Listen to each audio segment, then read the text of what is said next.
मनोजवं मारुततुल्यवेगं जितेन्द्रियं बुद्धिमतां वरिष्ठं वातात्मजं वानरयूतमुख्यं श्रीरामदूतं शरणं प्रपद्ये। श्रीराधा राधा रटत ही शव व्याधा जाय कौन कोटि जन्म किया बदा नाम है देख ही जाय। श्री राधा रासेश्वरी रसिकेश्वर घनश्याम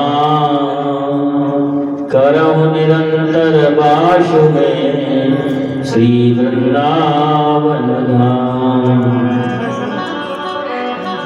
वृंदावन के वृक्ष को मरम न जाने कोई डाल डाल और पात पे श्री राधे राधे होय। राधे मेरी स्वामिनी और मैं राधे को दास जन्म जन्म मोहि कीजियो श्री वृंदावन वास।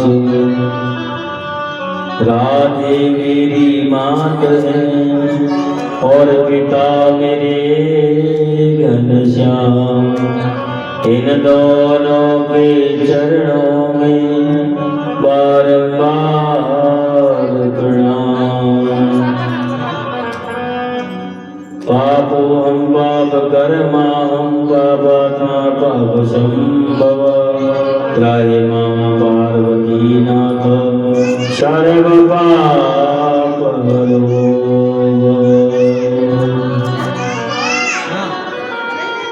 यं प्रव्रजन्तमनवेतमप्रेतकृत्यं द्वैपायनो विरहकातराजुहाव उद्वेति तन्मयतया तरवो विनेयो तं सर्वभूतहृदयं मधुमानतोऽस्मि। ॐ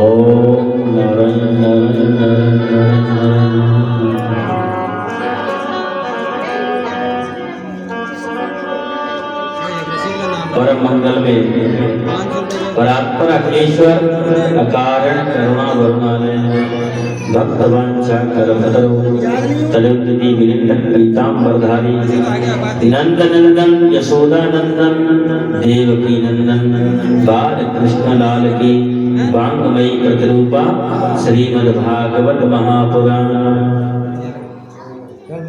समस्त उपस्थित श्रद्धालु भगवत करुणानुभागी भक्तगण संतजन विद्वज्जन एवं क्षेत्रीय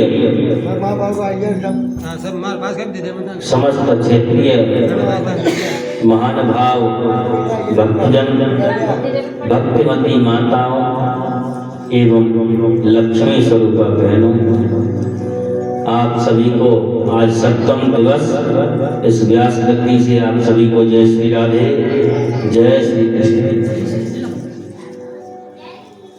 आइए सप्तम दिवस की कथा को प्रवेश करने से पूर्व 2 मिनट हरि नाम संकीर्तन, उसके बाद कथा में प्रवेश करेंगे। बोल राधे राधे राधे राधे बोलिए वृंदावन बिहारी लाल की जय। राधे तेरे चरणों की श्यामा तेरे चरणों की गज धूल जो मिल जाए। राधे तेरे चरणों की कोई धूल जो मिल जाए। राधे तेरे चरणों की श्यामा तेरे चरणों की कोई धूल जो मिल जाए। राधे तेरे चरणों की श्यामा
सुनते हैं तेरी रहमत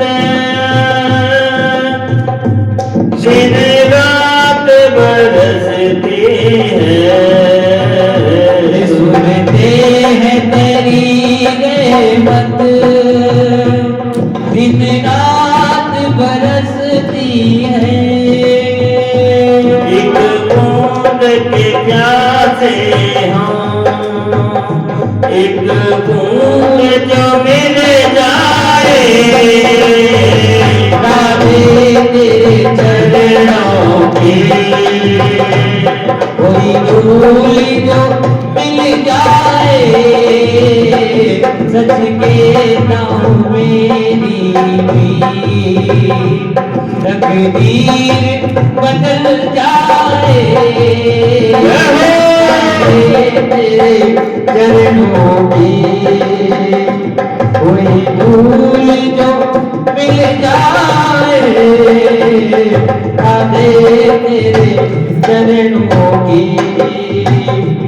श्यामा तेरे चरणों की कोई धूल जो मिल जाए, राधे तेरे चरणों की।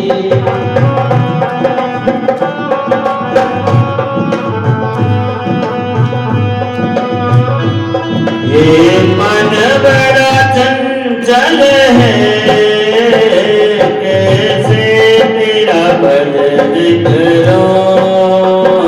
ये मन बड़ा चंचल है, कैसे तेरा भजन करो।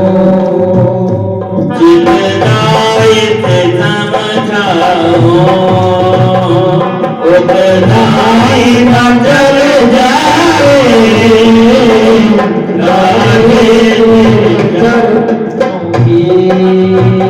श्यामा तेरे चरणों की कोई धूल जो मिल जाए, राधे तेरे चरणों की।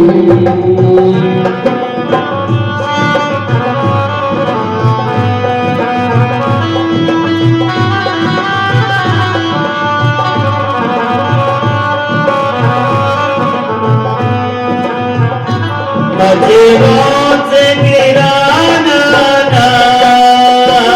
चाहे लाख सजा देना, नजरों से गिराना चाहे लाख सजा देना, राधे तेरे चरणों की।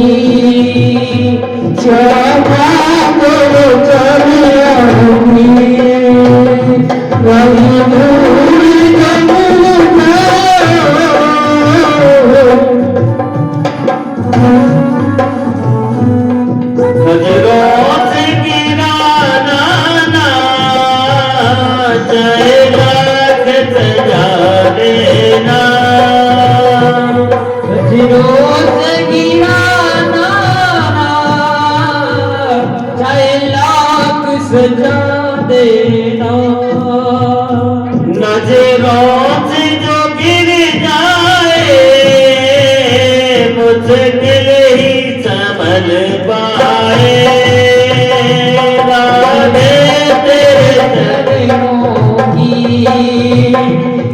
कई धूल जो मिल जाए सच कहता हूँ मेरी भी तकदीर बदल जाए क्षमा तेरे चरणों की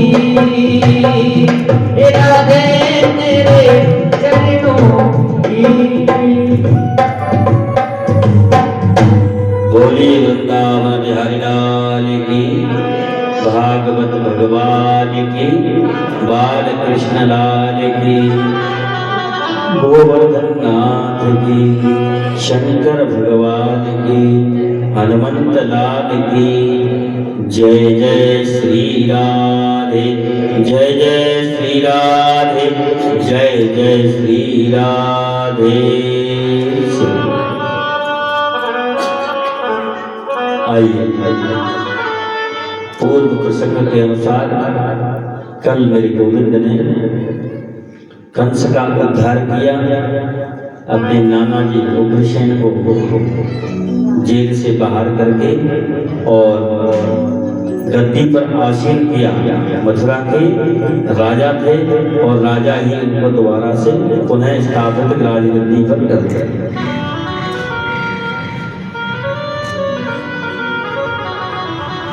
अपने माता पिता को बंधन मुक्त कराया। बंधन मुक्त कराने के बाद में और मेरे गोविंद का यज्ञोपवीत संस्कार, मुंडन संस्कार इत्यादि कार्य हुए, क्योंकि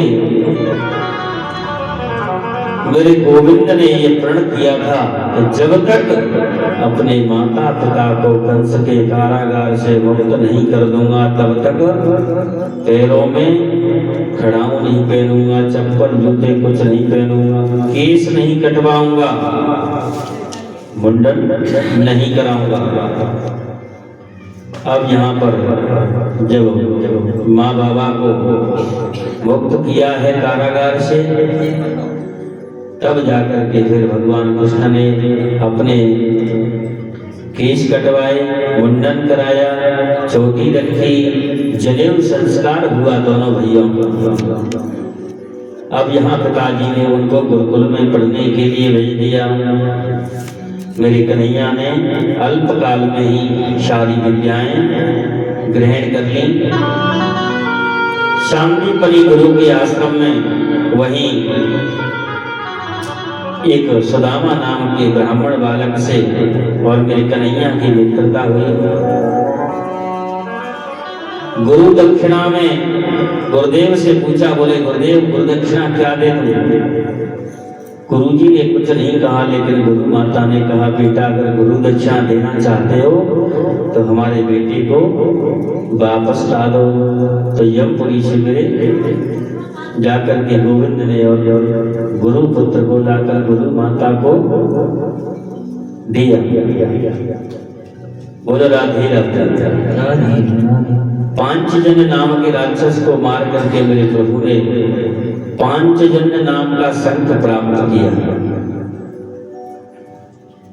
सुदामा को गले लगा कर मेरे कन्हैया बोले सुदामा जी कभी हमारी मथुरा नगरी भी आना। इतना कह करके और चले आए। जैसे ही विद्यालय से पढ़कर के मेरे कन्हैया आए, यहाँ मैया देवकी ने आज स्वयं अपने हाथों से कन्हैया के लिए भोग बनाया है। प्रसाद जब बनाया, राधे राधे, आवाज ना करें, आवाज आने से विक्षेप हो जाता है, बात नहीं करें, राधे राधे। यहाँ मैया ने कन्हैया के लिए अपने हाथों से भोजन बनाया और मैया ने कन्हैया के लिए अलग से थाली लगा दी। उस अलग से थाली को देख करके मेरे कन्हैया का हृदय एकदम ऐसे लगा कि मेरा हृदय थका जा रहा है। मैया यशोदा की बार बार याद करके और मेरा कन्हैया रोने लगा।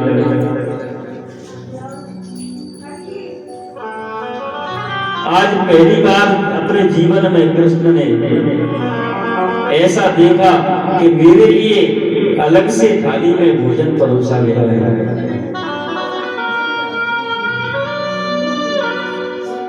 अब मैया व्याकुल हो गई, बोले कन्हैया को क्या हुआ, ये रोने क्यों लग गए। मैया ने वसुदेव जी से कहा, बोले देखो ना कन्हैया क्यों रो रहा है। तो बाबा ने कन्हैया के एक परम प्रिय मित्र हैं उद्धव जी, उद्धव जी से कहा, उद्धव जी आप ही पूछो ना कान्हा को क्या बात है, क्यों रो रहा है। तब उद्धव जी आए,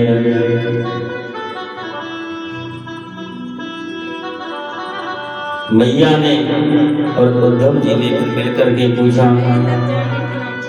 उद्धव जी कह रहे हैं क्या बात है लाला, क्यों रो रहे हो। उद्धव जी ज्ञानी हैं, देव गुरु बृहस्पति के शिष्य हैं, ज्ञानियों में श्रेष्ठ हैं। उद्धव जी ने आकर के कहा, आप बिल्कुल चिंता ना करें, क्या बात है कन्हैया क्यों रो रहे हो, किस बात की चिंता हो रही है आपको। तब कन्हैया कहते हैं, उधो मोहे ब्रज बिसरत नाही, उधो मोहे ब्रज बिसरत नाही, हंस सुता को सुंदर गरव और कुंजन की छाई, उधो मोहे ब्रज बिसरत नाही, जब ही सुरत आवे पास उधो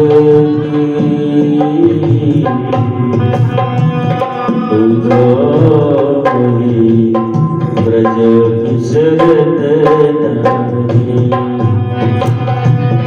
कन्हैया ने रोते हुए उद्धव जी से कहा, उद्धव मुझे आज ब्रजवासियों की बहुत याद आ रही है, मुझे मैया यशोदा की बहुत याद आ रही है, क्योंकि अभी देवकी मैया के पास तो मैं अभी आया हूँ ना, तो मैया को मेरे बारे में पता नहीं है कि मेरा कन्हैया कितनी बार खाना खाता है, कैसे रहता है, क्या करता है, क्या खाता है।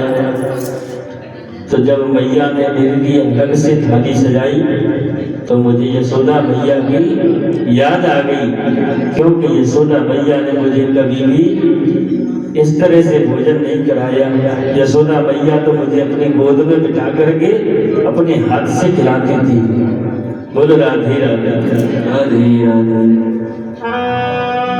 अब उद्धव जी देख रहे हैं कि देखो इस परब्रह्म परमात्मा को भी किसी की याद आती है। जिस परमात्मा की माया सारे संसार को नचाती है, आज वही परमात्मा किस प्रकार से ब्रजवासियों की याद कर कर के रो रहा है।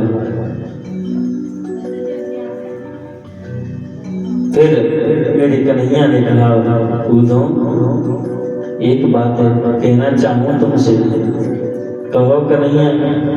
बोले एक बार आप ब्रज चले जाओ, वहाँ मेरे ब्रजवासियों से मिलकर के आओ। उद्धव जी कहते हैं, बोले भैया कन्हैया, मैं ब्रजमंडल में चलो तो जाऊंगा तेरो समाचार लेकर के, लेकिन वो बेचारे ग्वार गमारिए ब्रजवासी मेरी वेदांत की भाषा को क्या समझेंगे। कन्हैया सोचने लगे, बोले इसको तो अभिमान हो गया। उद्धव अभी तुम्हारे अभिमान को हम समाप्त करवा देंगे। भगवान ने कहा, उद्धव कोई बात नहीं है, तुम जाओ तो सही, थोड़ी सरल भाषा में उनसे कहने का प्रयास करना। भगवान ने एक पत्र दिया, उद्धव जी ने रथ सजाया और रथ सजा करके प्रेम की नगरी वृंदावन की ओर चले। प्रेम की नगरी वृंदावन वात्सल्य की नगरी, मानो प्रेम का समुद्र है। बोलो राधे राधे। आचार्य सुखदेव स्वामी कहते हैं, जिस दिन से कृष्ण वृंदावन को छोड़ करके गए थे, वो बेचारे नन्हे मुन्ने ग्वाल बाल कृष्ण के सखा सभी रोजाना और मथुरा के रास्ता में बैठ जाते हैं। बोले कन्हैया ने कहा था कि परसों लौट करके आऊंगा, लेकिन आज तक नहीं आया। और टकटकी लगा करके मथुरा की तरफ देखते हैं। या नित्य की भांति आज भी ब्रजवासी बाल बाल खड़े हैं और कन्हैया का इंतजार कर रहे हैं, हमारा कन्हैया जरूर आएगा। जैसे ही ग्वाल बालों ने देखा, एक सुंदर रथ आते हुए दिखा, रथ की ध्वजा चमकी। अब तो मेरे ब्रजवासी सब दौड़ पड़े, हमारा लाला आई गयो, लाला आई गयो।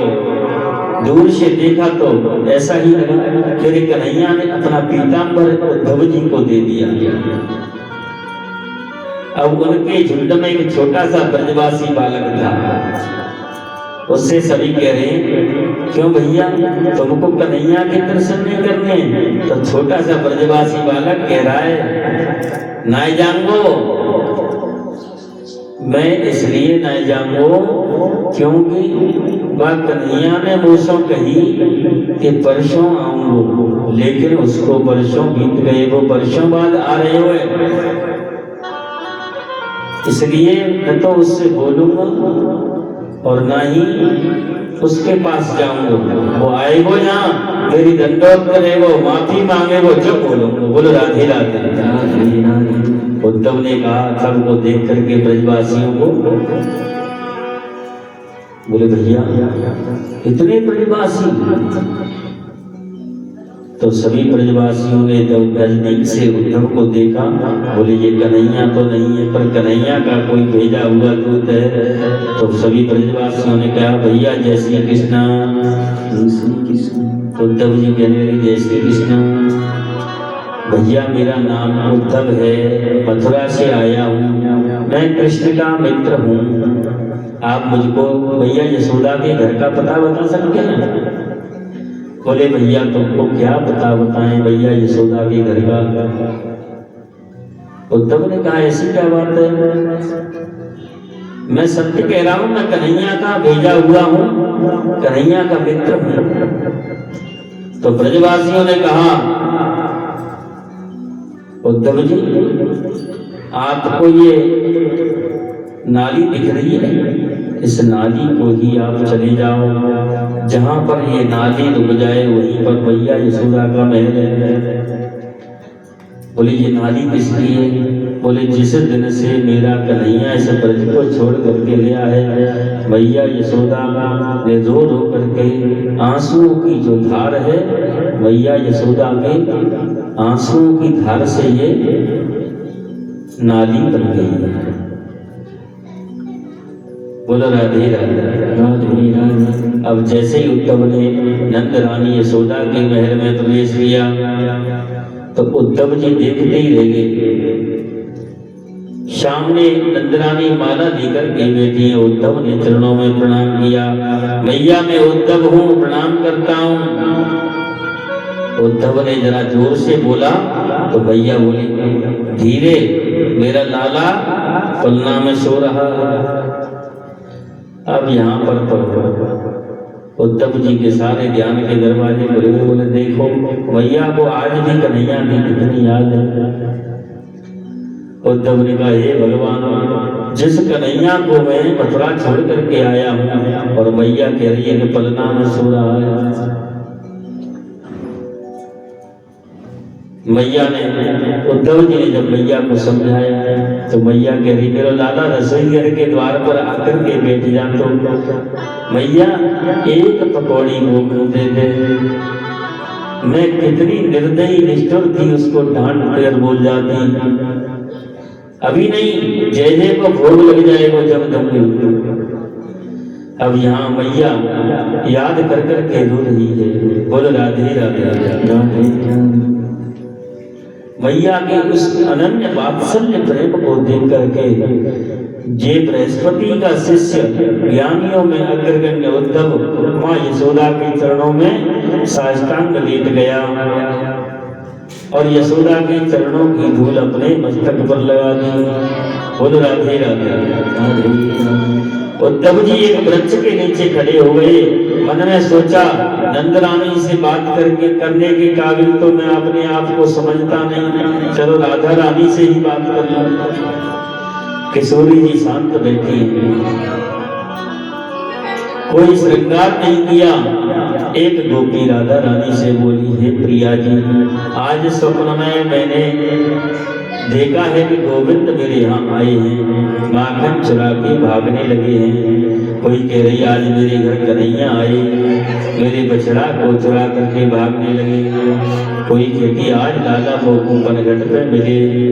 इस प्रकार से सभी गोपियां अपने स्वप्न को कह रही हैं। किशोरी जी ने हाथ जोड़ करके कहा स्वप्न में जिनको कृष्ण दर्शन होता है उन गोपियों को मैं प्रणाम करती हूँ, वो भाग्यवती हैं।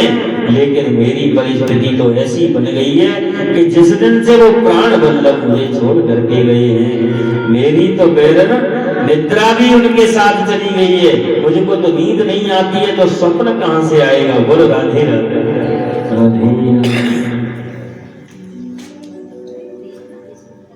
उद्धव ने सोचा हे भगवान, प्रभु को ब्रज से गए कई वर्ष बीत गए, इतने दिन से किशोरी को नींद नहीं आई। सखियों से इतनी वार्ता हो रही है। एक गोपी ने तुरंत राधा रानी से कहा क्यों रोती हो उसकी याद में। प्रेम में कभी क्रोध भी आता है, अनुराग भी आता है। मैंने तो निश्चय कर लिया जीवन में कभी काले से प्रेम नहीं करना चाहिए। काले तो महाकपटी होते हैं। बोलो राधे राधे। अब इतने में वहां एक उड़ता हुआ घोड़ा आया। अब उद्धव जी खड़े खड़े सब देख रहे हैं तो भौरी सी क्या कह रही है मधुपति तव बंधो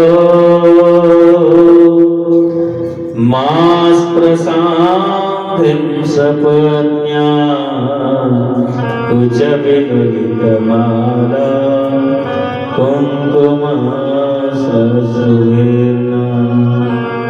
अरे घोड़ा क्यों बार बार हमारे पैरों में गिरता है। तुम्हारी मूंछों कुछ कुमकुम लगा है, इससे ये बात स्पष्ट होगी तुम कृष्ण के समान स्त्रैण हो, तुम कपटी हो, कृष्ण के दूत हो। हम जानती हैं वो आज का नहीं जन्म जन्मांतर का कपटी है। क्या बिगाड़ा था बेचारे बाली ने, छुप करके बाण मार दिया।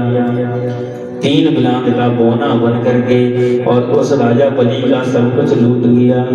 बेचारी सूपनखा प्रेम करने के लिए आई, उसके नाक कान काट दी। ये तो सदा का कपटी है। मोरध्वज राजा ने क्या बिगाड़ा तो उसके पुत्र को आरे से कटवा दिया।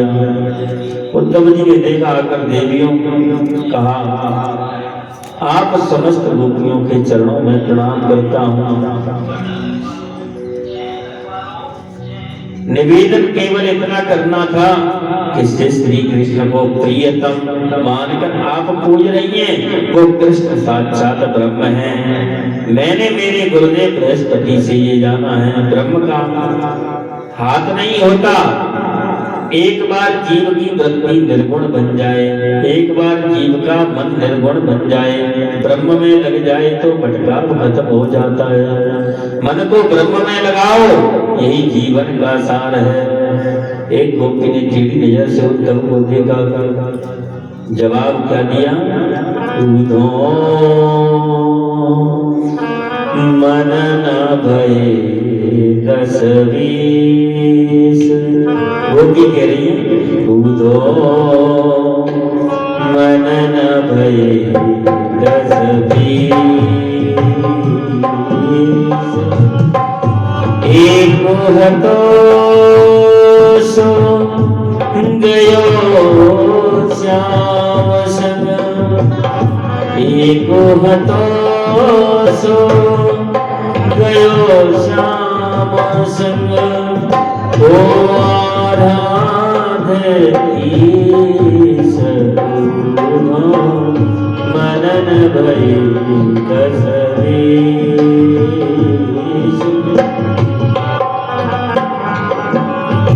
तुम तो सखा श्याम सुंदर के, तुम तो सखा हो श्याम सुंदर के, सकल योग की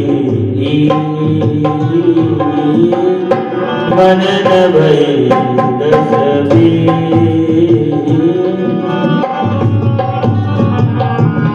जब ऐसी बात गोपियों ने उद्धव जी से कही तो उद्धव जी के अंदर जो अहंकार था ज्ञान का, वो सब पर्दे फट गए। और उदो सुदो है गयो, और सुन गोपिन के बोल, ज्ञान बजाई डुमडुमी प्रेम बजायो ढोल। उद्धव जी उनकी बातों को सुन करके एकदम बेहोश हो गए। 7 महीने बाद होश आया। बोलो राधे राधे। 7 महीने बाद वो बृहस्पति का परम ज्ञानी शिष्य उद्धव आज मथुरा में पहुंचा तो कन्हैया कह रहे, भैया तुम तो कह रहे अभी 1 घंटे में वापस आता हूं, तुम तो 7 महीने बाद लौटे हो।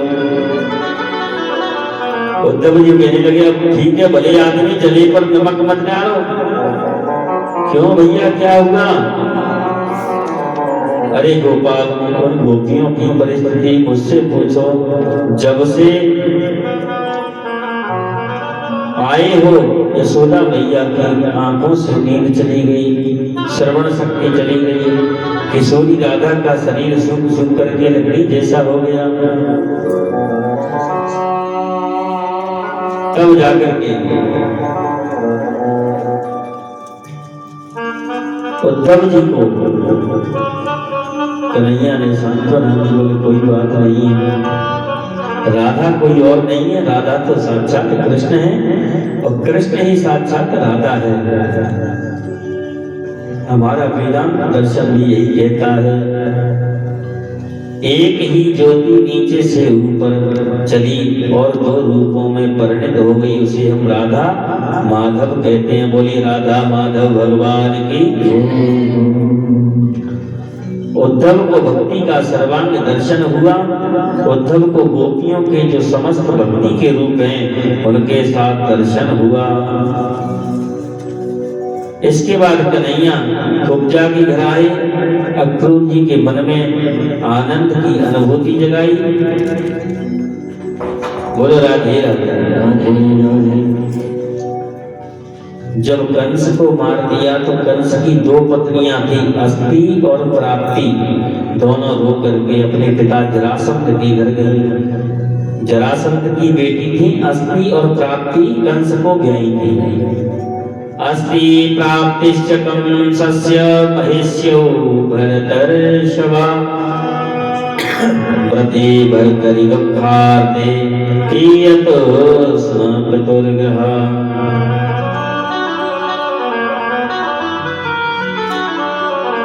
कहते हैं अभिमान को। अभिमान की दो पत्नी होती हैं, एक तो होती है अस्थि और दूसरी है प्राप्ति। अस्थि का मतलब है जो वर्तमान में है, और प्राप्ति का मतलब भविष्य में होगा। अब यहाँ पर जरासंध ने ऐसा देखा कि कृष्ण ने मेरे दामाद को मार दिया है, मेरी दोनों बेटियों को विधवा बना दिया है, तो 23 अक्षौहिणी सेना लेकर के मथुरा पर चढ़ाई कर दी। सुखदेव जी वर्णन करते हैं 23 अक्षौहिणी सेना।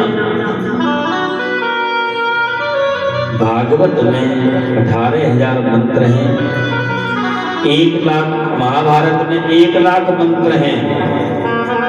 उस 1 लाख मंत्रों वाले महाभारत में, महाभारत युद्ध में कौरव पांडवों की सेना मिलाकर केवल 18 अक्षौहिणी थी। अब जरासंध अकेला ही केवल 23 अक्षौहिणी सेना लेकर के आ रहा है, मथुरा पर चढ़ाई कर दी। अब 1 बार, 2 बार, 4 बार, उसने लगातार 17 बार चढ़ाई करी। मेरे कन्हैया ने क्या किया कि 17 बार भी जरासंध को हराया। उसके जितने हुए उसके साथी आते थे, उसके अनुयायी, दुष्टों की भीड़ बना रखी थी, उसने सबको लेकर के आता, कन्हैया सबको समाप्त कर देते, केवल जरासंध को छोड़ देते। बोले ये एक ऐसा जीव है जो बार बार लेकर के तो आएगा, हमको कहीं किसी को मारने जाना नहीं पड़ेगा, इसलिए यहीं बैठे बैठे ये लाता रहेगा, लड़ता रहेगा, मारते रहेंगे। बोले राधे राधे। 17 बार में कन्हैया ने उसको हरा दिया। अब बताओ इतना बड़ा पराक्रमी कोई हो सकता है? 18वीं बार जब आया तो एक काल यवन नाम के राक्षस को साथ लेकर के आया। काल यवन को साथ लेकर के आया तो काल यवन ऐसा था, उसको कन्हैया मारना नहीं चाहते, उसका उद्धार कन्हैया के हाथ से नहीं था। कन्हैया ने कहा बोले इसको ऐसे नहीं, किसी तेजस्वी के हाथों इसका उद्धार कराएंगे। अब यहाँ पर कन्हैया ने दाऊ दादा से कहा दादा क्या होना चाहिए? जरासंध की तो कोई बात नहीं है, लेकिन दादा ये काल यवन जो आया इसका क्या करना है? अब 18वीं बार जब आया तो ब्राह्मणों को यज्ञ पर बिठा करके आया। और ब्राह्मणों से क्या कहा, अगर जीत करके आया तो इतनी दक्षिणा दूंगा कि जीवन में तुम्हारी 7 पीढ़ी तक किसी को मांगने की जरूरत नहीं पड़ेगी। बोलो राधे राधे। और अगर मैं हार गया तो तुम सबको सूली पर उठान दूंगा। अब ब्राह्मण को किसका यज्ञ कर रहे हैं? इसके जरासंध का यज्ञ करेंगे। ब्राह्मण तो सिर्फ हाथ जोड़ के कह रहे हैं भैया कन्हैया हमारी रक्षा करना, हे गोविंद हमारी रक्षा करना। अगर आप नहीं हारे तो हम मारे जाएंगे। बोलो राधे राधे। इधर में मेरी कन्हैया कह रहे हैं दाऊ दादा काल यवन की तो कोई बात नहीं है, उन ब्राह्मणों का क्या होगा? अगर हमने जरासंध को हरा दिया इस बार तो वो ब्राह्मण बेचारे निर्दोष मारे जाएंगे। और मैं गौ ब्राह्मण के हितार्थ तो इस संसार में अवतार लेकर के आता हूँ, और अगर ब्राह्मण मेरी वजह से अगर मारे जाएं तो ये मैं कभी होने नहीं दूंगा। तो इसलिए हे दाऊ दादा मेरा तो 16 मेरे जो 1008 नाम है तो मैं एक नाम बढ़ जाएगा। चलो बोले कैसे? बोले रण छोड़ के भाग चलो। तो मेरे कन्हैया वहां से रण छोड़ करके मथुरा से भागे। बोले रण छोड़ भगवान की। अब आगे चल करके क्या होता है, मथुरा से भाग करके राजस्थान में एक जगह पड़ती है धौलपुर, वहां पर मुचकुंद नामक एक स्थान है, द्रोणाचल पर्वत, उस पर क्या है, मुचकुंद महाराज को देवासुर संग्राम में बहुत ज्यादा थकान हो गई। धौलागिरी पर्वत है, धौलागिरी पर्वत। तो वहां जब देवासुर संग्राम में ज्यादा परेशान हो गए तो देवताओं से कहा, भैया अब मैं सोना चाहता हूं, आपको विजय मिल गई, बोले सो जाओ। बोले सो तो मैं जाऊं, लेकिन कोई डिस्टर्ब करेगा, मुझको जगाएगा जब। मुचकुंद महाराज कौन थे? राम जी के पूर्वज थे। बोले हम तुमको वरदान देते हैं कि तुमको कोई नहीं जगाएगा, जिस जगह तुम सो जाओगे कोई जगाएगा, तुम्हारी नेत्र ज्योति बढ़ती ही भस्म हो जाएगा। बोलो राधे राधे। वहां से चल करके और वो उस गुफा में जा करके सो गए। मेरी कन्हैया ने सोचा क्यों ना मुचकुंद महाराज के हाथों काले हवन का उद्धार करा दिया जाए। इधर में कन्हैया उस धौलागिरी पर्वत की गुफा में अंदर गए और जहां पर मुचकुंद महाराज सोए हुए थे उनके ऊपर अपना पीतांबर उड़ाया और कन्हैया गुफा में अंदर की तरफ चले गए। काले हवन उनके पीछे पीछे दौड़ता हुआ उस गुफा में अंदर प्रवेश किया। अब प्रवेश किया तो आगे चल करके क्या देखता है कि कन्हैया का पीतांबर। बोले देखो कितना बड़ा कपटी है, अभी मेरे आगे आगे भागता हुआ आ रहा है, यहाँ करके सो रहा। तो काले यवन ने अगर वैसे जगाता कोई बात नहीं, उसने लात मारा, चरण का प्रहार किया तो एकदम से मुचकुंद महाराज जागे और जाग करके उन्होंने जैसे ही काले यवन की ओर देखा तो काले यवन जल करके भस्म हो गया। बोलो राधे राधे राधे राधे। मेरे कन्हैया अंदर से हंसते हुए आए और मुचकुंद महाराज को आशीर्वाद दे करके चले गए। अब यहाँ पर कन्हैया पर्वत पर चढ़ गए। जरासंध ने आग लगा दी। चारों ओर से प्रभु ने देखा कि अब कैसे जाएं, तो मेरे प्रभु ने ऐसी छलांग लगाई, ऐसी छलांग लगाई, समुद्र के किनारे चले गए। अब वहां पर विश्वकर्मा का आवाहन किया, विश्वकर्मा को आदेश दिया। विश्वकर्मा ने रात भर में जल के अंदर द्वारिकापुरी का निर्माण कर दिया। बोलिए द्वारिकाधीश भगवान की। सोने की सुंदर द्वारिका बनाई समुद्र के बीच में। मेरी कन्हैया ने योग माया के द्वारा सोते हुए यदुवंशियों को द्वारिका में बुला दिया। रेवत नाम के राजा की पुत्री हैं जिनका नाम है रेवती, उनका विवाह बलराम जी से कराया। बोलो राधे राधे। कृष्ण बोले द्वारका के राजा तो हम बन गए, बड़े भैया का ब्याह भी करा दिया, अब हमारा विवाह कैसे होगा? हमारा भी तो विवाह होना चाहिए। तो राजा सीद भीष्म को नाम विदर्भाधिपतिर्महान् तस्य पंचा भवन पुत्रा कन्यैका च वरानना। कुंडलपुर के राजा हैं भीष्म, उनके 5 पुत्र हैं और एक पुत्री है, पुत्री का नाम है रुक्मिणी। रुक्मिणी लक्ष्मी है। लक्ष्मी किसी के गर्भ में वास नहीं करती। उस कन्या को लेकर राजा भीष्म आए और कन्या को लाकर के रानी को सौंप दिया। प्रसन्न होकर के बोले हमको पुत्री मिल गई। समुद्र के किनारे कमल के फूल पर उनको रुक्मिणी जी की प्राप्ति हुई। बोलो राधे राधे राधे। रुक्मिणी जी को पढ़ाया लिखाया, विदुषी बनाया। अब जब विवाह युग हुई तो रुक्मिणी के बड़े भैया रुक्मिणी ने उनका संबंध शिशुपाल के साथ में तय कर दिया। इधर में रुक्मिणी जी मन ही मन, एक बार नारद जी आए तो भगवान के गुणों का उनके सामने जैसे ही गुण बखाने, तो नारद जी उसी दिन से और मैया रुक्मिणी के लिए भगवान कृष्ण के प्रति इतना प्रेम हो गया, वो मन ही मन कृष्ण को चाहने लगे। अब जब सगाई शिशुपाल के साथ हो गई तो इधर में मैया रुक्मिणी अब सोचने लगी, बोले कैसे हो, क्या करें? कृष्ण के पास में कैसे खत भेजें, कैसे बुलाएं। तब फिर मैया रुक्मिणी सुंदर पत्र लिखती हैं। उसमें क्या लिख रही हैं? श्रुत्वा गुणान् भुवन सुंदर शृण्वतां ते निर्विश्य कर्ण विवरैर्हरतो तापम् रूपं दृशां दृशिमताम् अखिलार्धलाभम् त्वय्यच्युता विशति चित्रमपत्रपं मे।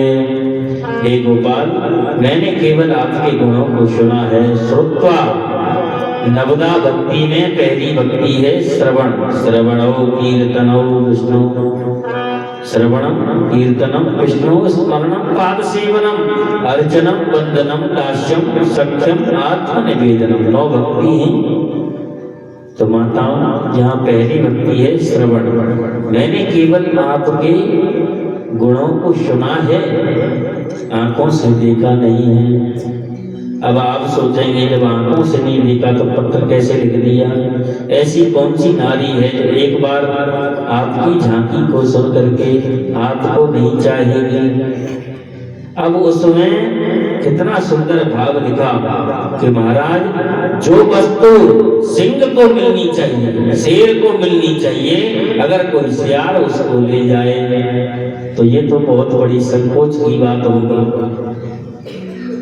सिंह कहा भगवान को और सियार कहा शिशुपाल को। स्पष्ट लिख दिया उसने कि मेरा संबंध शिशुपाल के साथ हो गया। सगाई शिशुपाल से हुई है। परसों का स्वयंवर है, परसों बारात आएगी। अगर आपको ये मंजूर हो कि ये शेर की शिकार है, शेर को चाहिए, नहीं तो कोई सियार तो फिर मिल जाएगा। बोलो राधे राधे। अगर आप समय पर नहीं आए, मैया ने बड़ी चेतावनी दी है भगवान को, अगर आप समय पर नहीं आए तो मैं अपने शरीर का त्याग कर दूंगी। बोलो राधे राधे राधे राधे। अब मैया ने अपना पत्र लिख करके सबको, घर वालों को पता था, सब राजी थे इसमें, केवल रुक्मिणी राजी नहीं था भगवान के साथ विवाह करना। रुक्मिणी ने अपनी भाभी से कहा, उन्होंने पंडित जी को बुलाया और पंडित जी से कहा, पंडित जी आप रथ लेकर के जाइए, कन्हैया को ये पत्र दे करके आइए। पंडित जी रथ लेकर के द्वारिका में पहुंचे। महाराज कहाँ से पधारे? भगवान कृष्ण ने खूब आप भगत की पंडित जी। अब जैसे ही पंडित जी ने कहा, महाराज जी पत्र लेकर के आया हूँ विदर्भ देश से, तब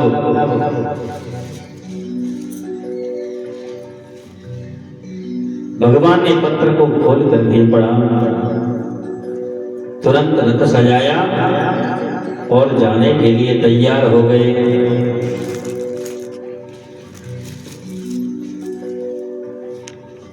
जैसे ही कुंदनपुर जाने के लिए तैयार हुए, जब तक दाऊ दादा कहीं बाहर से आ रहे थे, उन्होंने देखा, बोले ये कन्हैया कहाँ जा रहे हैं? सारे में पूछा था, लेकिन कन्हैया ने कहा बहू लेने। बड़े भैया हैं, उनसे कैसे कहें कि बहू लेने जा रहे हैं, लेकिन इशारे से समझ आ गए। बोलो राधे राधे। अब यहाँ पर जैसे ही दाऊ दादा आए तो उनको पता चला कि कुंदनपुर से एक पंडित जी आए हैं। कुंदनपुर से पंडित जी आए थे, पत्र लेकर के आए। दाऊ दादा ने कहा हाँ, तो वहां पर स्वयंवर है रुक्मिणी का। अरे भैया, हमको तो पता ही ना है कि हमारा लाला इतना बड़ा है, वो विवाह के योग्य। फिर तो हमको भी पीछे से चलना चाहिए, कहीं कोई घटना नहीं घट जाए। अब कन्हैया पहुंच जाते हैं यहाँ पर। मैया कन्हैया ने कहा, बोले पंडित जी से कह दिया, बोले जाओ रुक्मिणी को समाचार दे दो, कन्हैया कुंदनपुर में तो आ गई, लेकिन ये बताओ कि तुम तो अंतःपुर में रहती हो, मैं कैसे आऊंगा? तो मैया ने उसमें लिख करके दिया पत्र में कि मैं विवाह से पूर्व कात्यायनी मैया के मंदिर में पूजन के लिए आऊंगी और वहीं से आप मेरा हरण कर लेना। बोलो राधे राधे राधे राधे। अब मेरे कन्हैया पहुंचे। अब वहां जैसे विवाह होता है ना, तो विवाह से पहले चढ़ाई होती है। दूल्हा नगर भ्रमण करता है ना बैंड बाजे के साथ में। अब शिशुपाल की बारात है तो उसकी बैंड बाजे चल रहे हैं। शिशुपाल ने अब जैसे ही शिशुपाल आगे आगे, पीछे से मेरे कन्हैया का रथ चल रहा है, तो सब उन्हीं को देख रहे हैं और कह रहे हैं भैया रुक्मिणी के बड़े भाग्य है जो ऐसा दूल्हा मिला, ऐसा पर यही सुंदर जोड़ी लगेगी इन दोनों की। ऐसे माताएं चर्चा कर रही कुंडनपुर की, बोले रुक्मिणी के लिए बहुत सुंदर वर मिला है, हमारे भी कितने भाग्य हैं जो उसके साक्षात दर्शन कर रहे हैं, इतना सुंदर। वैसे भैया ये कहते हैं कभी किसी स्त्री को दूसरे पुरुष की बड़ाई नहीं करनी चाहिए, लेकिन शास्त्र ऐसा कहता है जब दूल्हा किसी का निकल के जाता है तो सब बड़ाई करते हैं, बोले सुंदर है दूल्हा, लेकिन उसका दोष नहीं लगता है। क्यों? क्योंकि जब तक उसके सिर पर सेहरा रहता है तब तक भगवान का स्वरूप होता है। अब शिशुपाल से तो कोई कुछ नहीं कहता है, भगवान की सब बड़ाई कर रहे हैं और जय जयकार हो रही है, बोले दूल्हा हो तो ऐसा हो। अब जैसे ही शिशुपाल की चढ़ाई पूरी हुई, दरवाजा करके शिशुपाल को पहुंचा तो उसको पता चल गया, बोले कन्हैया भी आया है यहाँ। भीष्मक राजा ने कन्हैया का स्वागत किया तो शिशुपाल ने कही भैया जे छलिया है इसलिए ऐसा पहरा लगाओ। बोले रुक्मिणी कात्यायनी मैया का पूजन करने जाएगी, मंदिर को चारों तरफ से बिल्कुल सील कर दो, घेर लो सबको। जब ऐसा हुआ तो भैया रुक्मिणी कात्यायनी मैया का पूजन करने के लिए गई। कात्यायनी मैया का पूजन करने के लिए जैसे ही भैया ने मंदिर में प्रणाम किया,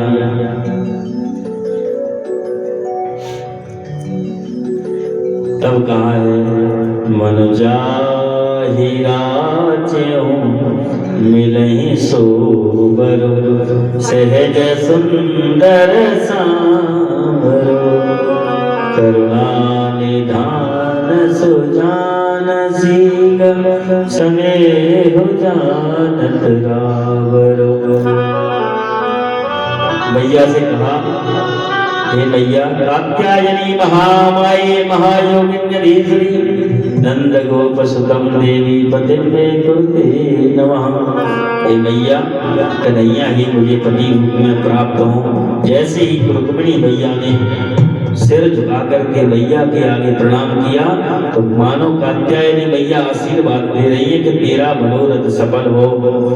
और भैया के गले में से जो माला थी और वो रुक्मिणी भैया के गले में आकर के गिर गई। बोलो राधे राधे राधे राधे। मेरे कन्हैया जाते हैं तो कन्हैया को देख करके और जितने भी शिशुपाल के दूत सैनिक लगे हुए थे सब देख रहे हैं भैया ऐसा आदमी हमने पहली बार देखा है, ये कैसा है। अब भगवान को देख करके किसी की नजर नहीं हटती है। अब कोई कहता है देखो भैया कितना सुंदर शरीर है इसका, अरे इसके बाजूबंद तो देखो कितने अच्छे सुंदर लग रहे हैं। कोई कहता है इनके मुकुट को तो देखो, एक भी कह रहा है बोले इसकी चाल को तो देखो। इस तरह से कहते जा रहे हैं और साइड में होते जा रहे हैं, एक बगल सब होते गए। मंदिर का रास्ता बिल्कुल खुला छोड़ दिया। अंदर मेरे कन्हैया मंदिर के पास जाकर के पहुंचे, भैया रुक्मिणी का हाथ पकड़ा तो जैसे ही लेकर के चलने लगे तो सभी कहने लगे देखो कितनी सुंदर जोड़ी है। सब सुनबुल भूल गए और जैसे ही मेरे कन्हैया लेकर के और उनके पास से जैसे गुजरे आगे निकल करके जा रहे तो बोले देखो सुंदर जोड़ी की चाल भी बड़ी सुंदर है, ऐसे कहा। और मेरे कन्हैया ने रुक्मिणी भैया को रथ में बिठाया और एकदम से लेके गए। सोई जब पता चला कि भैया तुम काहे को आए, इसलिए आए हो एकदम से जब उनका ध्यान हटा वहां से तो बोले हम काहे को आए भोजन करने। शिशुपाल को पता चल गया तो सबको काट के रख देगा। बोलो राधे राधे।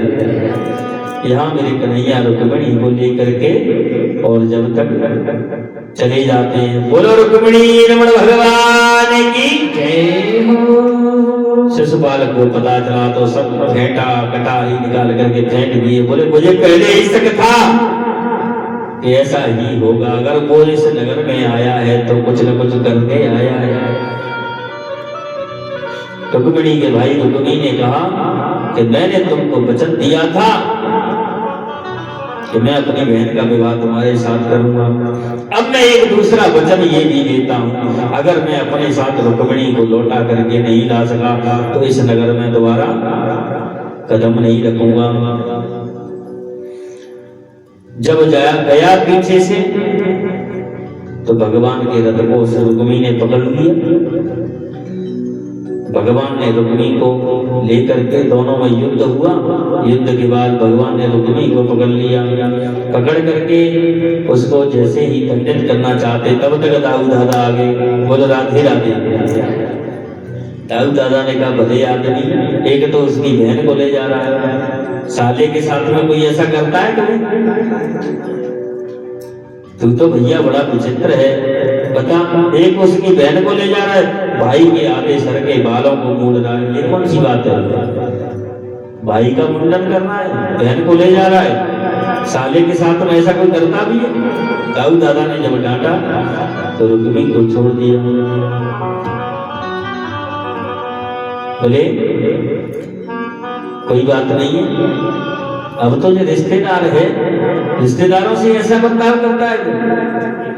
रुक्मिणी वहां से लौट करके आया तो नगर में नहीं आया, उसने भोजपुर नाम का दूसरा नगर बसाया। बोलो राधे राधे। अब यहाँ पर आगे चल करके क्या होता है, कन्हैया पहुंचे हैं द्वारकापुरी।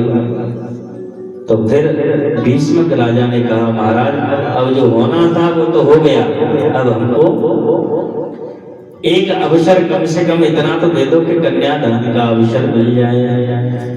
तो मेरे कन्हैया ने द्वारका में ही दो नगर पर्दा लगा करके दो अलग अलग नगर बनवाए पांडाल के।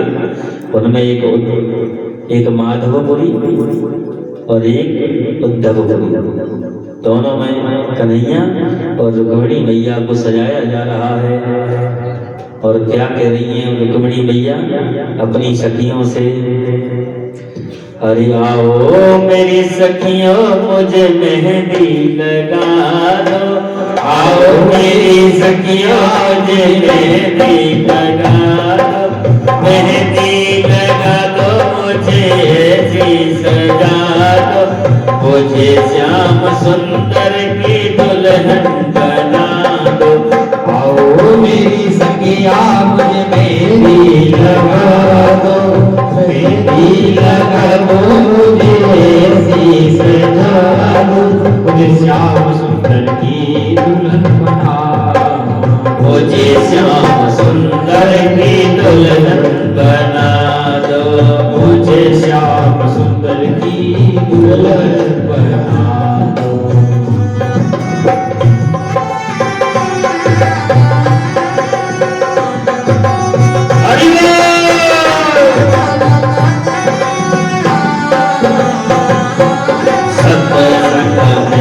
मेरी बात चलाई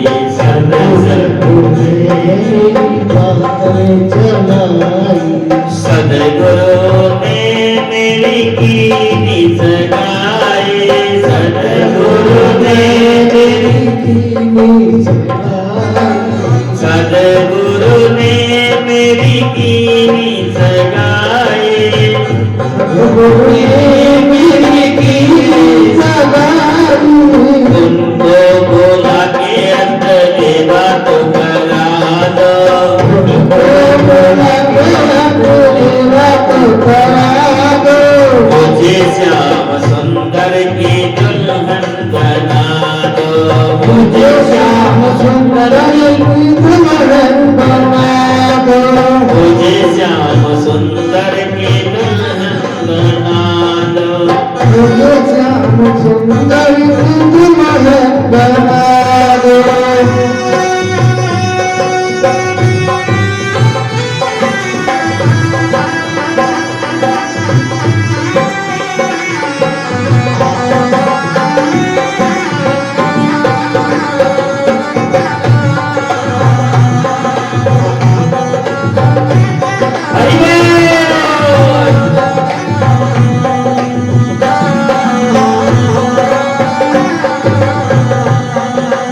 ऐसी पहनूं चूड़ी जो कबहू न टूटे, ऐसी पहनूं चूड़ी जो कबहू न टूटे, ऐसा बनूं दूल्हा जो कबहू न रूठे, ऐसा बनूं दूल्हा जो कबहू न रूठे, ऐसा बनूं दूल्हा जो कबहू न रूठे, ऐसा बनूं दूल्हा जो कबहू न रूठे। अटल सुहाग की बिंदिया लगा दो, अटल सुहाग की बिंदिया लगा दो। मुझे श्याम सुंदर की दुल्हन बना दो, मुझे श्याम सुंदर की दुल्हन बना दो। आओ मेरी सखियों मुझे मेहंदी लगा दो, आओ मेरी सखिया मुझे मेहंदी लगा दो। मेहंदी लगा दो मुझे भी सजा दो, मेहंदी लगा दो मुझे ऐसी सजा दो। मुझे श्याम सुंदर की दुल्हन बना दो, मुझे श्याम सुंदर की दुल्हन बना दो, मुझे श्याम सुंदर की दुल्हन बना दो। मुझे श्याम सुंदर की दुल्हन बना दो।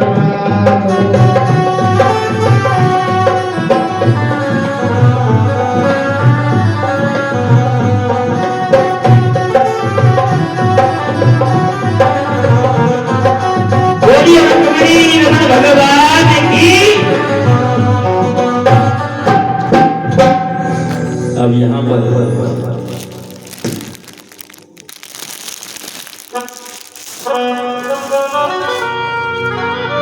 मेरे कन्हैया का विवाह हुआ मैया रुक्मिणी के साथ में।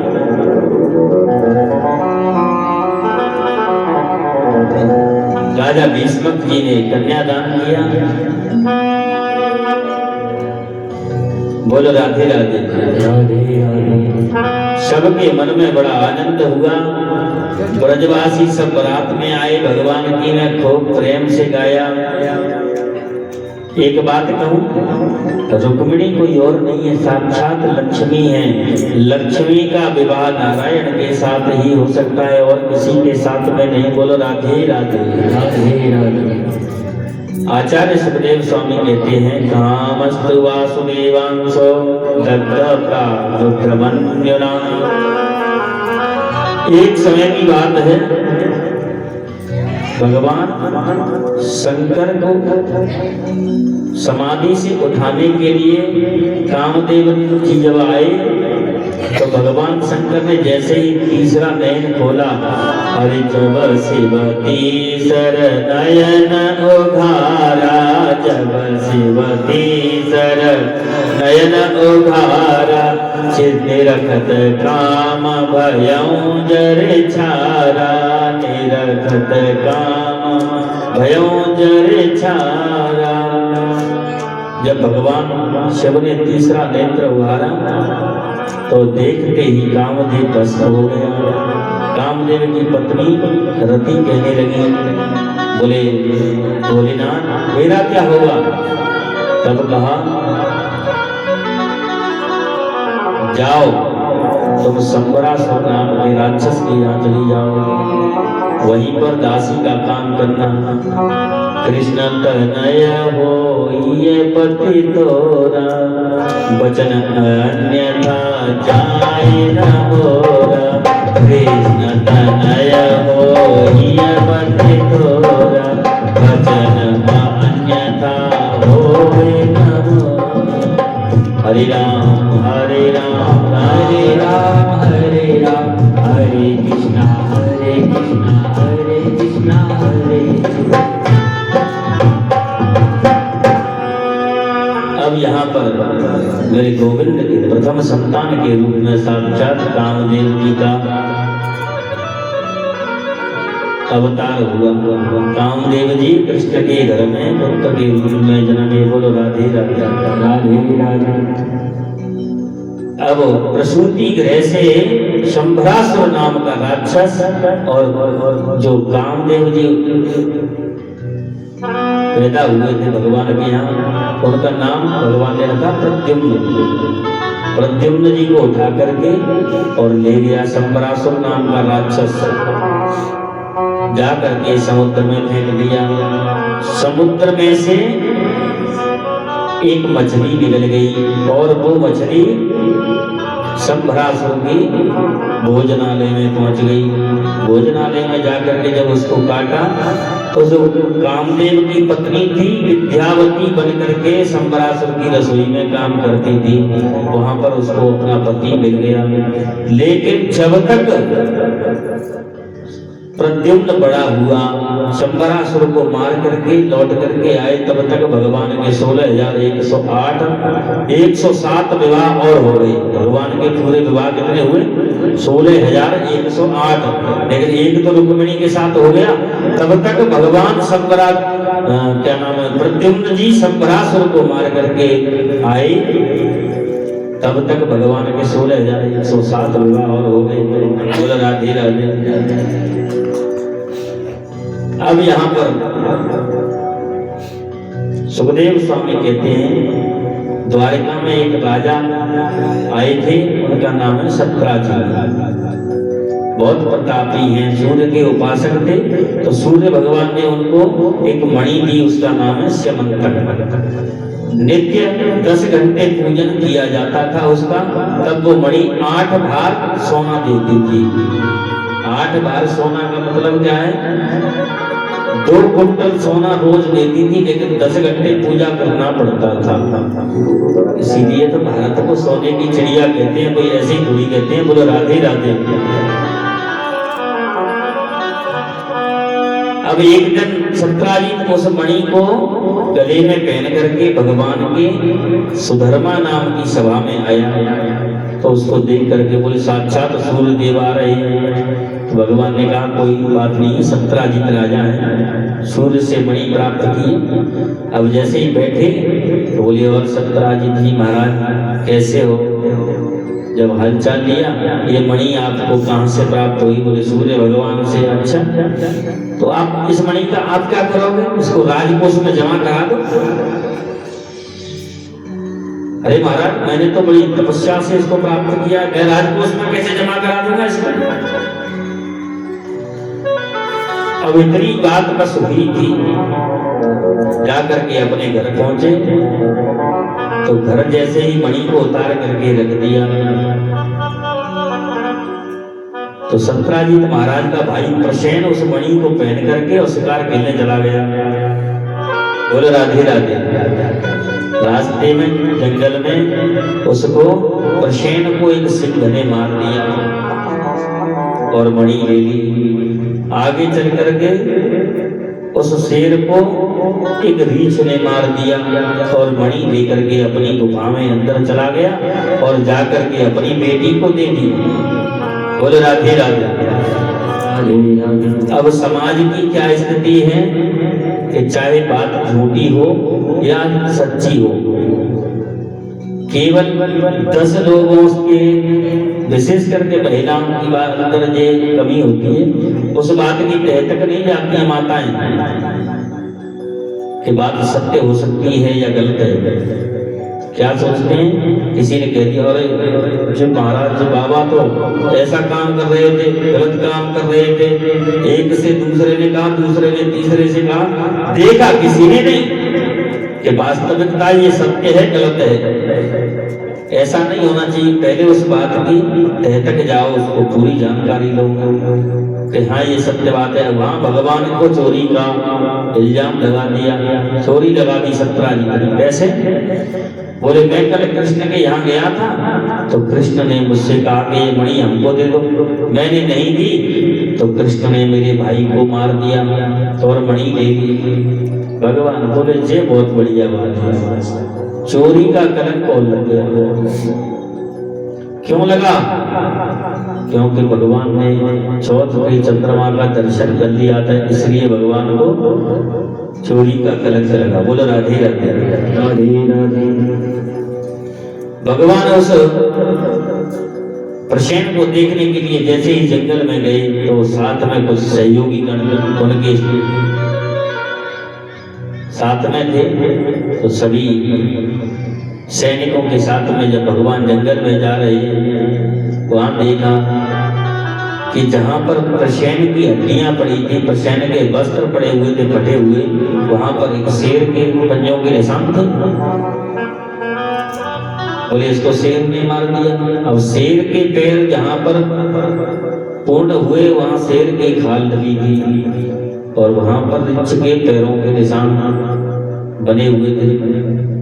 अब रीछ के पांव जैसे ही आगे गए भगवान तो एक गुफा की तरफ जा रहे थे, तो उन सभी अपने द्वारका वासियों से कहा, बोले भैया मैं आप मेरा यहाँ 1 2 दिन 4 दिन इंतजार करना, अगर मैं आता हूँ तो ठीक है, नहीं आप चले जाओ। अब वहां भगवान जैसे ही अंदर, क्योंकि भगवान को तो पता था कि मैं लौटूंगा अभी नहीं, 27 दिन बाद लौटूंगा। आगे चल करके क्या होता है, उस मणि से और उस ऋक्षराज जामवंत की बेटी जाम्बवती खेल रही थी, तो भगवान ने जाकर के उसका हाथ पकड़ लिया। बोले ये मणि मेरी है। जब तक वो एकदम से उसके पिताजी कौन आ गया, तो जामवंत बोले कौन हो तुम, मेरी बेटी का हाथ पकड़ते हो, शर्म नहीं आती, ऐसा क्यों किया तुमने? अब दोनों के बीच में युद्ध हुआ, खूब युद्ध चला, 27 दिन तक युद्ध चला। 27वें दिन मेरे कन्हैया ने और जाम्बवंत की सिर पे एक मुष्टिक का प्रहार किया, सोई सारे दरवाजे खुल गए एकदम से। उनको याद आया, बोले आप तो मेरे राम हैं। तब जाम्बवंत जी से कहा, हाँ कहते तो यही है भैया, क्योंकि राम रावण का जब संग्राम हुआ, लंका में युद्ध हुआ, तो सबका सबसे युद्ध हुआ, लेकिन जाम्बवंत जी का किसी से युद्ध नहीं हुआ। तो जाम्बवंत जी भगवान से कहने लगे, महाराज सब काम ठीक रहे, लेकिन हमारे जोड़ का तो कोई योद्धा ही नहीं था पूरी लंका में। एक रावण था भी, वो आपने उसको उद्धार कर दिया। अब हम किससे युद्ध करते? हमारी तो जो बाजुओं में खुजली थी, वो खुजली ऐसी की ऐसी रही। अच्छा, तो अब कैसे संभव हो सकता है? तो जाम्बवंत जी भगवान से कहने लगे, बोले महाराज कुछ नहीं तो फिर आपसे ही दो हाथ हो जाऊं तो बोल राधे राधे। बोले भैया इस अवतार में तो मैं मर्यादा में बना हुआ हूँ, तो मर्यादा जहाँ होती है वहाँ स्वामी और सेवक के बीच में युद्ध नहीं हो सकता है। बोलो राधे राधे राधे राधे। अगली बार कृष्णा अवतार लेकर के आऊंगा तो तुम्हारी इच्छा भी पूरी कर दूंगा। तो 27 दिन में मेरे प्रभु ने और जाम्बवंत जी की एक एक नस ढीली कर दी। जब पहचान लिया तो चरणों में प्रभु पहचाने गहे हो तब चरना, प्रभु को पहचान करके चरणों में गिर पड़े। बोले मेरी बस एक इच्छा है, मुझको वो राम जी वाली झांकी का दर्शन करा दो। मेरे प्रभु ने झांकी का दर्शन कराया। बोले एक उपकार और कर दो मेरे ऊपर छोटा सा कन्हैया। क्या? बोले आपने मेरी बेटी का जब हाथ पकड़ ही लिया है तो इसका पानी ग्रहण अपने साथ कर लो। बोले राधे राधे राधे राधे। अब कन्हैया कहने लगे जैसी आपकी इच्छा। बोले ये मणि दहेज में ले जाओ। कन्हैया आए तो बोले देखो महाराज संतराजी, आपकी मणि हमने नहीं चुराई, ये अपनी मणि पकड़ो और मणि के साथ में सर्टिफिकेट साथ लेकर के आए हैं। ये मत कहना कि आप कहीं इधर उधर से उठा करके लाए हो, जाम्बवंत जी से लेकर के आए हैं, साथ में पुत्री भी लेकर के आए हैं। बोले राधे राधे। दूसरा विवाह जाम्बवती के साथ हुआ। अब सत्राजित राजा ने जब ऐसी बात करी तो सारी द्वारिकावासी सब सत्राजित के खिलाफ हो गए। अरे कैसा राजा है, ये तो बहुत दुष्ट राजा है, उसने भगवान को लांछन लगा दिया चोरी का। अब तो सत्राजित के पीछे पड़ गए सब। सत्राजित राजा को बहुत ज्यादा शर्मिंदगी महसूस हुई तो उन्होंने क्या किया, बोले प्रभु मैंने अपराध किया है, इसलिए आप ये मणि अपने पास रखो। बोले मैं मणि नहीं महाराज, तो मेरे ऊपर एक कृपा कर दो, क्या मेरी जो सत्यभामा नाम की कन्या है इसका विवाह अपने साथ कर लो। प्रभु बोले जैसी आपकी इच्छा। बोले राधे राधे। मणि को दहेज में दे दिया तो भगवान ने मणि को स्वीकार नहीं किया। बोले जिस मणि की वजह से मुझको कलंक लगा मैं उसको नहीं लूंगा। अब तो आप एक काम करना, दहेज में दे तो दिए लेकिन पूजा तुम करोगे और जो सोना निकले उसको खजाने में जमा कराना। बोले राधे राधे। एक दिन अर्जुन और कन्हैया घूमते हुए और यमुना के किनारे जा रहे थे तो वहां पर एक स्त्री और समाधि धारण किए बैठी थी। अर्जुन ने उस स्त्री से पूछा, देवी आप नितांत निर्जन वन में क्या कर रही हैं? उस स्त्री ने कहा, मैं सूर्य पुत्री यमराज की बहन, मेरा नाम कालिंदी है। कैसे बैठी हो देवी इस नितांत जंगल में? तो कालिंदी कहती है, अहम देवस्य सवितुर दुहिता पतिमिक्षते विष्णुं वरेण्यं वरदं तपः परममास्थिता। भैया मैं तो श्री कृष्ण को पति रूप में प्राप्त करने के लिए तप कर रही हूँ, यमराज की बहन। अर्जुन जैसे ही भगवान के पास आए बोले, क्या कहते हो अर्जुन, क्या कह रही है? बोले महाराज आपकी तो किस्मत खूब जोर मार रही है, तैयार है आपके साथ विवाह करने के लिए। बोले राधे राधे राधे राधे। तो यहाँ पर चौथा विवाह कालिंदी के साथ हुआ। गिनते जाना भैया। बिंद अरविंद नाम के दो भाई थे, दोनों की एक परम लाडली बहन थी। उन्होंने कहा हमारे यहाँ ये 7 ताड़ के वृक्ष हैं, एक ही बाण में जो 7 पेड़ों का भेदन कर देगा उसके साथ अपनी बहन का विवाह कर देंगे। भगवान ने 7 का एक ही बाण से भेदन किया, अपनी बहन का विवाह कर दिया। उसका नाम है मित्रवृंदा। 5वां विवाह मित्रवृंदा के साथ में हुआ। नागनजित नाम के राजा थे, उनके यहाँ 7 बैल थे, बहुत बड़े पराक्रमी बलशाली बैल थे। राजा का आदेश था, बोले जो एक नाथ से 7 बैलों को नाथ देगा उसी के साथ बेटी का विवाह करूंगा। और बैल बहुत खूंखार थे, भगवान के आगे फिर किसकी चलती है। भगवान ने बैलों के सामने पहुंच करके एक नाथ ली, 7 रूप धारण किए, एक ही नाथ में 7 को बांध दिया। बोलो राधे राधे। अब ऐसा जब किया तो 6वां विवाह नागनजिती के साथ हुआ। एक राजादी देवी नाम की पराक्रमी स्त्री थी, राज संभालती है, उसकी बेटी का नाम है भद्रा। तो यहाँ पर भगवान का 7वां विवाह भद्रा के साथ हुआ। बोलो राधे राधे राधे राधे। अब 8वां विवाह लक्ष्मणा के साथ हुआ। मध्य देश के राजा की बिटिया का नाम है लक्ष्मणा। 8वां विवाह भगवान का लक्ष्मणा के साथ हुआ। अब भगवान के हो गए 8 विवाह। आगे चल करके एक बहुत बड़ा पराक्रमी भौमासुर नाम का एक राक्षस है जो भूमि से उत्पन्न हुआ था, इसलिए उसका नाम था भौमासुर। राजा है लेकिन राक्षसों जैसे कार्य करता है तो फिर राक्षस ही होता है। उसने अपनी शक्ति और धन का बहुत ज्यादा दुरुपयोग किया। सभी राजाओं के पास युद्ध करने जाता और जब राजा को हरा देता वहां की राजकुमारियों को लेकर के आ जाता।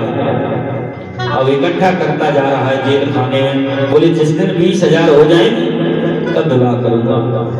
अब जैसे ही उसमें 16,100 राजकुमारियां उस कारागार में बंद थी। 16,100 राजकुमारियां जब उसमें बंदी बना करके रखी तो उन्होंने 16,100 राजकुमारियों ने भगवान से प्रार्थना की और एक पत्र लिखा। बोले महाराज इस दुष्ट से हमारी रक्षा कीजिए। मेरे प्रभु भौमासुर के पास गए। वहां पर भगवान सत्यभामा को साथ लेकर के गए। ऐसा विचित्र युद्ध किया तो भौमासुर का उद्धार कर दिया। बोलो राधे राधे राधे राधे। कारागार में जब प्रवेश किया तो 16,100 कन्याएं एक साथ बाहर निकल करके आई। मेरे गोविंद के नेत्र सजल हो गए। सोचने लगे अब ये राजकुमारियां कहाँ जाएंगी, इनके माता पिता इनको रखेंगे नहीं, कोई राजकुमार इनके साथ विवाह करेगा नहीं। भौमासुर के कारागृह से तो बंदी बन करके आई है तो इनका कुछ नहीं हो सकता है, कोई विवाह नहीं करेगा।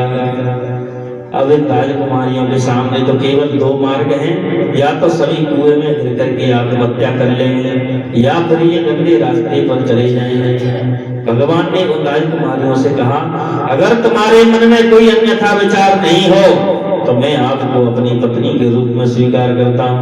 मेरे गोविंद ने 16,100 राजकुमारियों के साथ एक ही मुहूर्त में विवाह किया। बोली बाल कृष्ण भगवान की, गोवर्धन नाथ की। यदि श्री कृष्ण ऐसा नहीं करते तो परीक्षित समाज में कितनी बड़ी विकृति पैदा हो जाती। वे राजकुमारियां तो धन्य हो गई, पत्नी के रूप में मेरे गोविंद ने उनको स्वीकार कर लिया। भगवान द्वारका आए, उनका सुंदर परिवार है, बड़ी शांति है। भगवान के इतने विवाह क्यों? 16,108 ही क्यों हुए? वेद में 3 कांड हैं, ज्ञान कांड, इसमें 4,000 मंत्र हैं, कर्म कांड है 80,000 मंत्र हैं, उपासना कांड है उसमें 16,000 मंत्र हैं। उपसमीपे असनम मतलब भगवान के जो समीप रहता है वही भगवान की उपासना होती है।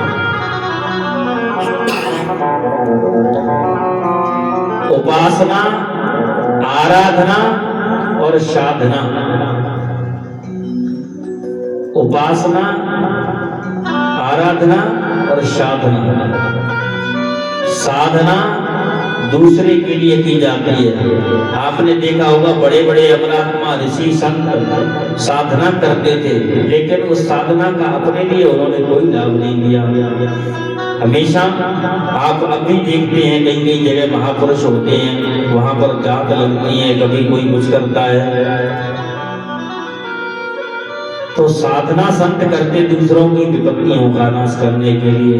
हमारे गुरुदेव ने साधना की, वहां भी बहुत दुखी लोग आते हैं तो सबका वहां पर समस्या का समाधान होता है।